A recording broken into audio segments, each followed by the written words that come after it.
So hi everyone. So we've got Moin here who's joined us. As I said earlier on, we're visiting the Moseley area. We're here to speak to many of our speakers who are Birmingham based. We're also here to have some connections with our partners and also share a little bit more with the wider community what else we're doing so that we can promote some of our ticket sales and hopefully have people come and attend our event. So as I said, we've got Moin here. Moin's joined us. He's one of our awesome speakers in the lineup on the 8th of January 2022. Hi Moin. Hi. How are you? Yeah, good, thanks. Good. Thank you so much for taking time to see us today for a brief sort of informal chat. Really looking forward to getting to know you a little bit. So let's get kicked off. How's your day been so far? Yeah, it's been okay. Just been like preparing for the TED talk and stuff. Oh, so we're actually doing some preparation today? Yeah, today, yeah. So literally just finished. Just come off a Zoom call just before you guys arrived. Yeah, and you're working with somebody on this separately? Are you getting some support? Yeah. I'm the producer. I have a podcast show, so Okay. the producer of that has said he'd help me prepare for this talk. Because I've never actually done like a structured talk or anything before. Usually when I do talks, it's just say it how it is. And that's it, yeah.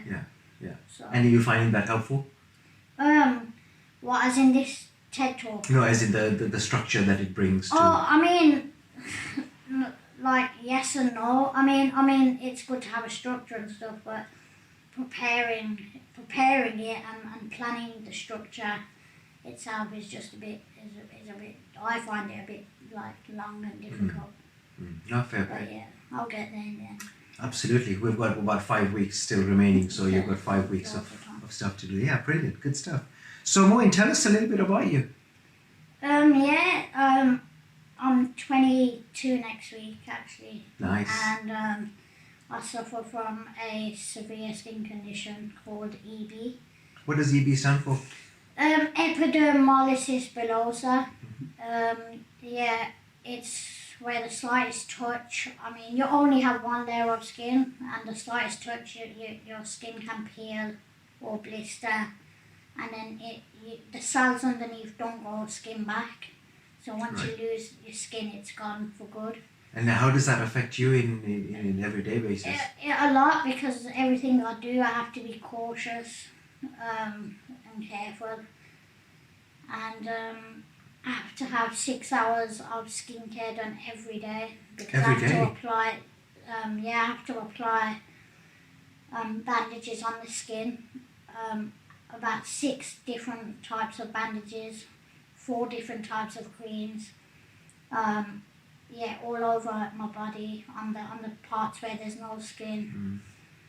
And I have to soak in the bath for an hour and a half every morning too, because the bandages get stuck into the wound. So I suppose the soaking actually helps the bandages release from the wound. Yeah, it's probably the only time of the day where I'm not in that much pain, because it's just eating everything off. And describe the pain. What's it like? What's it feel? Yeah, it's hard to describe, but it's not nice. It's like very very painful, as you can imagine. And I mean, I wouldn't even wish this on my worst enemy, because it's just it's not good to have. No, fair play. I can imagine.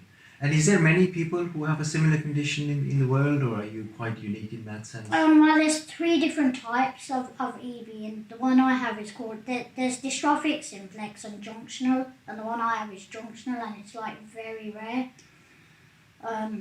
So it's very rare to find people like myself with this type of EB.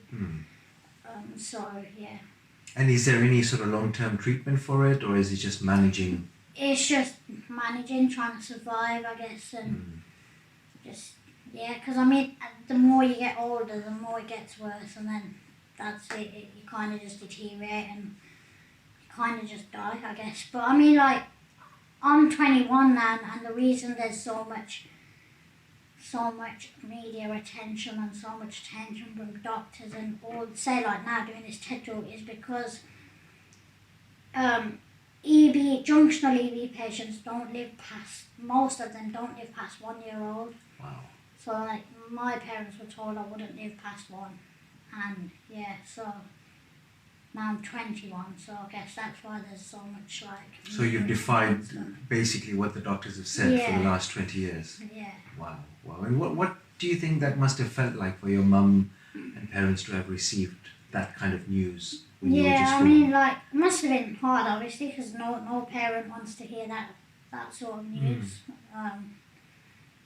But yeah, just God kind of was there for them and helped them stay strong, I guess. Yeah, no, I can imagine. Yeah. But it's amazing how far you've come along. Yeah. In the 21 years, despite the pain, the challenges and the struggles that you faced. So tell me, what is it that sort of attracted you to speaking at TEDxMoseley? I mean, like, I was approached to do this talk. I didn't really know much about TEDx. So I did a bit of research, and I found out like how big the brand is. So I thought, you know what, this is a big opportunity to kind of get my story out there, raise awareness, and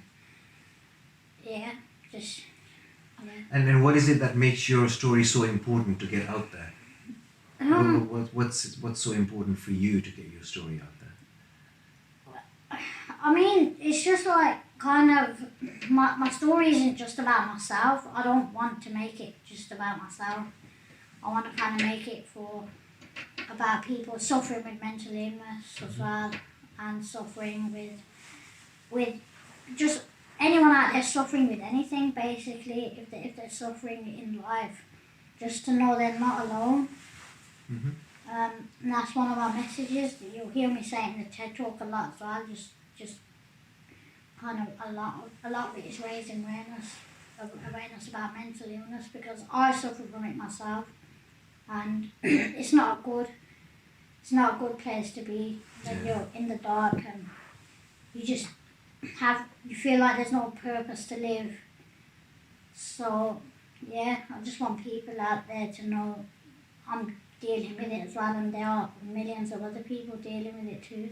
So they're not alone. Just stay with it, kind of thing. Yeah. And what is it that gives you some of that power, that strength, or that grounding, given the challenges you face? I don't know. I'll get asked this question honestly, like I've won Pride of Britain. I've done so much things in my life, and I get asked this question every time, and the answer always is I just don't know. I don't know how I do it. Like, it just happens, and like, obviously I'm not perfect. I'm not the strongest out there. I most of the days, to be honest, I just wish life would end, if I'm completely honest. So I'm not gonna, like, one of the things I said in one of the meetings with the TED Talk is I'm not gonna pretend I'm someone I'm not and go out there and pretend I'm super brave and I'm dealing with this all happy and I can do it, because in all honesty I can't. Like, I'm really struggling at the minute. But yeah, so. And I think that's really courageous of you to be able to come up on stage and be you. Yeah. And one of the things with our theme, with regards to the Spill the Tea, is exactly that. It's about being as authentic as you can, but also being vulnerable, because coming up on that stage and sharing your story, your talk, to create that inspiration you want, it's tough. It's not easy to do. But at the same time, I know you talked about sometimes you feel like your life, is not worth living, or you just want it to end.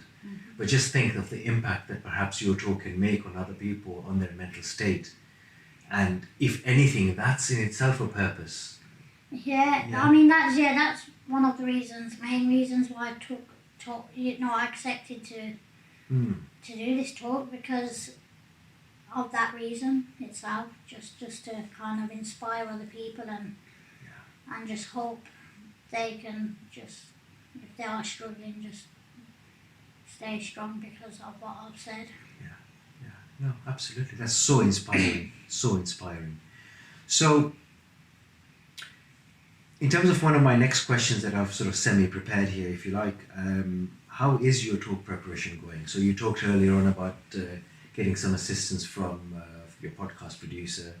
You're also working with Helen, I believe, Yeah. our speaker coach. How are you finding that? Yeah, it's great. Yeah, Helen's really helpful. She's great. So, I mean, she understood when I told her. I've told her a lot, some of the things I'm struggling with, and she's just given me the perfect solutions. Great. So, Good. So yeah, I've not got long to go now. I'm just going to send it off to her and hope she gives me the thumbs up and says that's great. Yeah, so what's next for you? Are you going to be submitting a video to Helen or a second retake? Well, yeah, it'll be a retake because the first one, she told me to send in what I would normally do, and I sent in a freestyle what I'd normally do.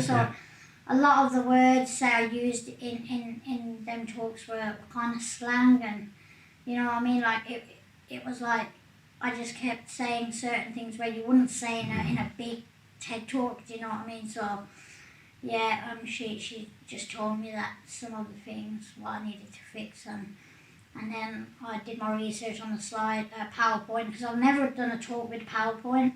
So this was another thing that was new to me, and that's Helen was great. She come onto a Zoom call with me and my podcast producer James 2 days ago, and we had a long chat about how we can sort it. So yeah, it's going great. I just hope on the day I don't crumble, and it's fine.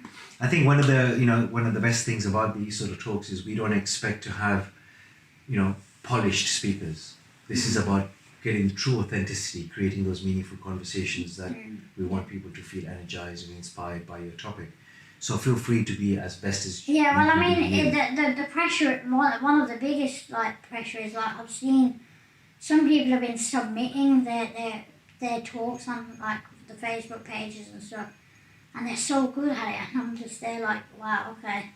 So I've got a bit of competition. And how do you know that others are not saying about yours the same way? Yeah, I mean, no, because I remember Helen said, I think it was the first week, she said, okay, we want to see your videos, and the next day someone posted one up, and it was so it was perfect, and I was like, how has she managed that in one day? So Yeah, no, I can understand that. But I think, with the right support, I think you've got the right support with James and Helen on board, and obviously we're here with you, for you, if you do need anything. Yeah. So, do shout out if there's anything you need, and we can certainly try and help you. You don't want to say that to me, because I might be messaging you every day asking questions. That's fine. So you got Helen's number, right? Yeah, Helen, yeah. And you've got Salima's number as well, so you can use that.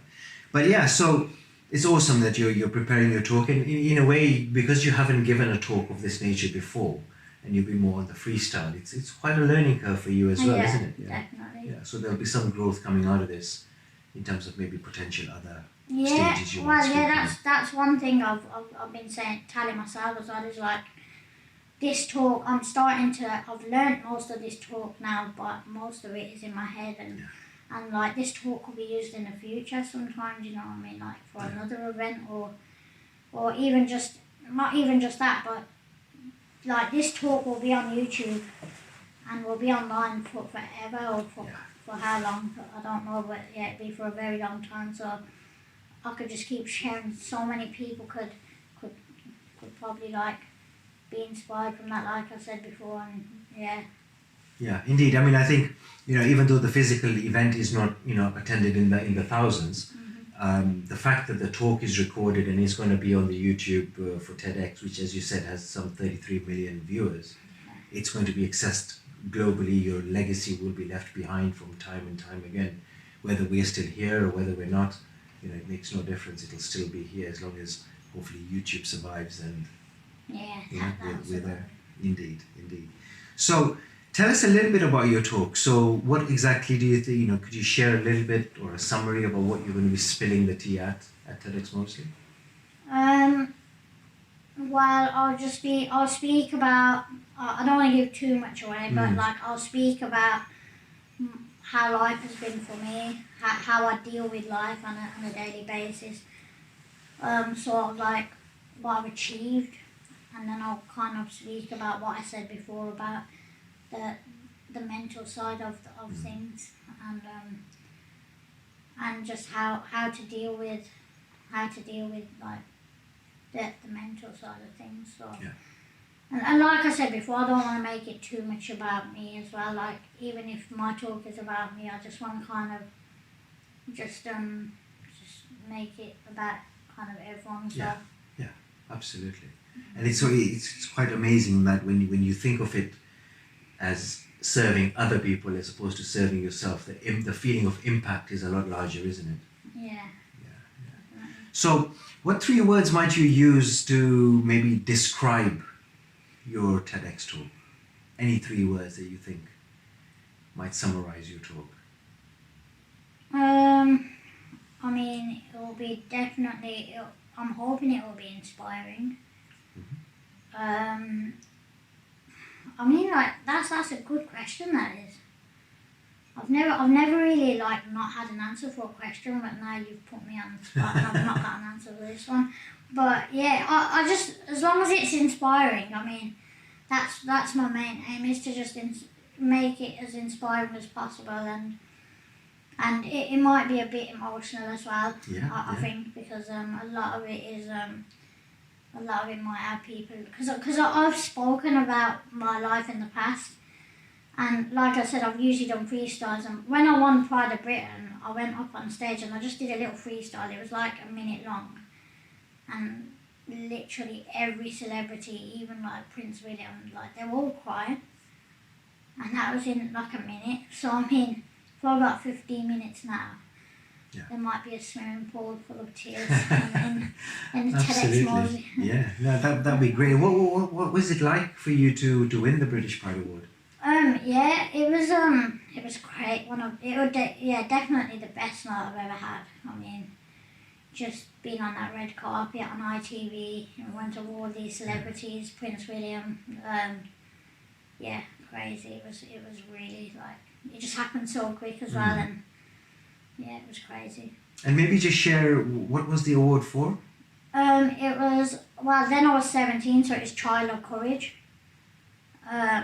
So, yeah, I guess it was the courage about me being courageous and stuff. Yeah.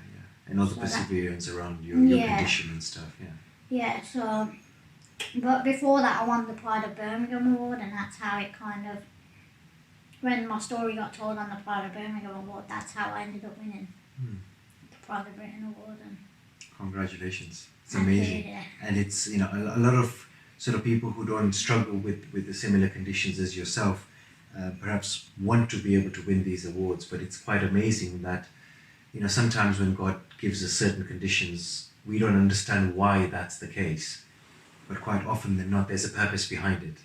And everybody who's alive today and kicking and running always have a certain reason why we're here. We don't necessarily understand it, but I think just being with you here today has been so inspiring, just to listen to some of the pains and challenges you face and how you overcome it and live with those.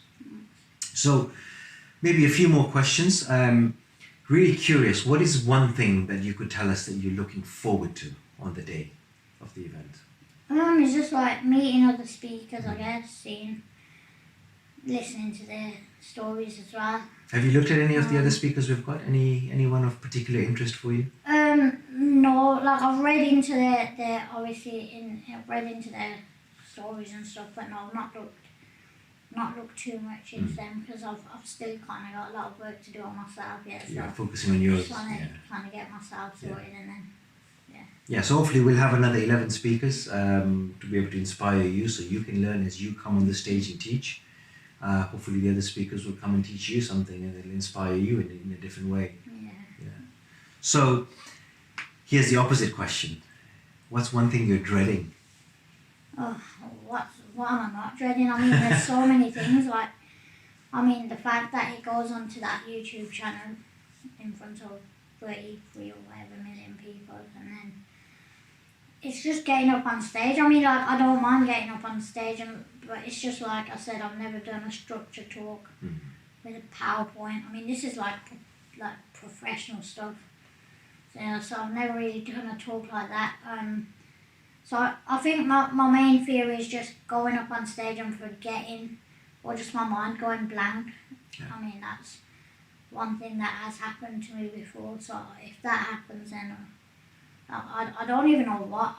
I need to ask Helen, what do you even do in that situation? Because I mean, I kind of do need to know, like, what happens if that.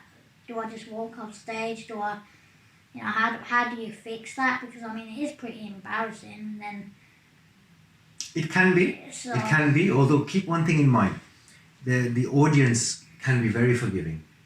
yeah. So one of the strategies I would use when I get stuck on stage and I'm speaking, one of the things I do is I just take a pause, and I ask the audience, please give me a minute. And what they do is they will just take a step back. They'll give you a minute to regroup yourself.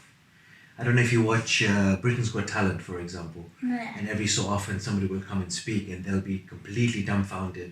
They won't be able to take their voice out or sing.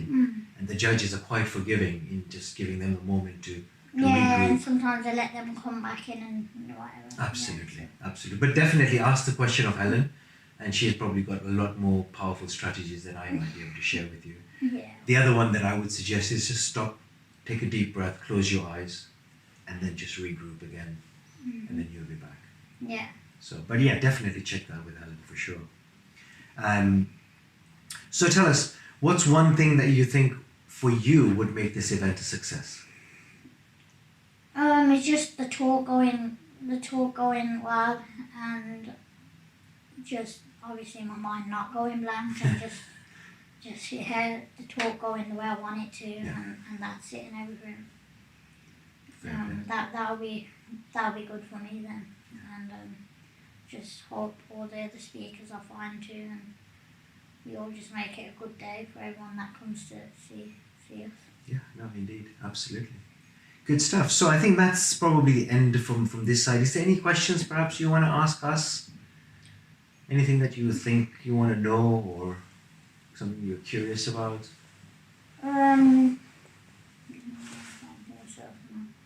Okay, no worries, that's okay. Well, thank you so much, Moin, for taking the time to speak to us. And we really look forward to meeting you back on the 7th, because you're going to be coming the day before to check out the stage at the venue, and then we'll meet back on the 8th. And so we're really looking forward to seeing you. Cool, thanks.